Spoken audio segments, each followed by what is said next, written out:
Bonjour à tous et bienvenue dans votre quotidien. L'écologie est aujourd'hui au cœur de l'actualité. Quels sont les bons gestes pour respecter la planète? Nous allons rencontrer un représentant de l'association Ecolonia. C'est tout de suite dans votre émission. Bonjour Sébastien. Bonjour. Vous êtes le directeur fondateur d'Ecolonia. Oui. Est-ce que vous pouvez nous présenter cette association? Alors, Ecolonia est une association d'éducation à l'environnement qui est basée à Vernouillet dans les Yvelines, qui compte 35 membres, essentiellement des centres de loisirs et des établissements scolaires. Et nous avons 6 bénévoles, dont 2 à plein temps, qui s'occupent donc de la gestion de l'association. Les objectifs de cette association, justement? Alors, éduquer à l'environnement, c'est un vaste sujet. C'est surtout en fait sensibiliser les publics, qu'ils soient jeunes ou adultes, aux questions environnementales, aux grandes questions du développement durable, par des actions assez différentes entre les jeunes et les moins jeunes. Donc pour les plus jeunes, ça sera surtout des projets scolaires établis directement dans les écoles tout au long de l'année. Et pour le public adulte, ça sera des opérations beaucoup plus ponctuelles à l'occasion de rendez-vous nationaux, européens ou mondiaux, la plupart du temps, donc sur des lieux publics, ça peut être des marchés, des galeries commerciales, enfin voilà. Toucher le public en général. Le nom Ecolonia, est-ce que vous pouvez nous en parler un petit peu? Alors, Ecolonia renferme 3 notions principales. D'abord la notion d'écologie, bien sûr. Ensuite, la notion de colonie de vacances. C'est une manière d'associer l'enfance et le plaisir, la découverte. Et puis la notion d'école également, puisqu'on est vraiment dans la transmission de connaissances.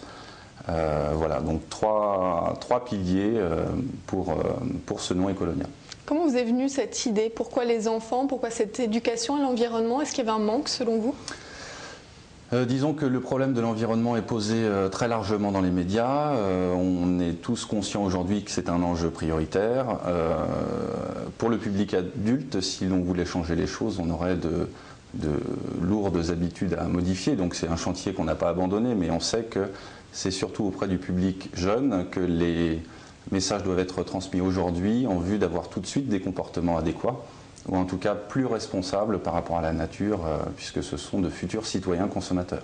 Est-ce qu'ils sont attentifs justement, tous ces jeunes, ces écoliers? Ils sont très attentifs, très demandeurs de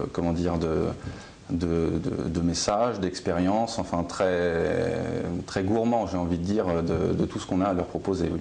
Alors qu'est-ce que vous leur proposez? Peut-être faire un petit panel des activités que vous proposez à ces enfants? Alors nous proposons des projets en général qui s'étalent entre 5 et 12 séances, donc qui permettent d'approfondir vraiment le thème qui a été retenu par l'équipe enseignante. Vous proposez quel thème, juste pour préciser? Alors on propose une douzaine de thèmes. On retrouve le thème de l'eau bien sûr, le thème des déchets, des énergies, de la biodiversité. Et dans biodiversité on retrouve la forêt, la mare, enfin beaucoup de petits sous-thèmes comme ça.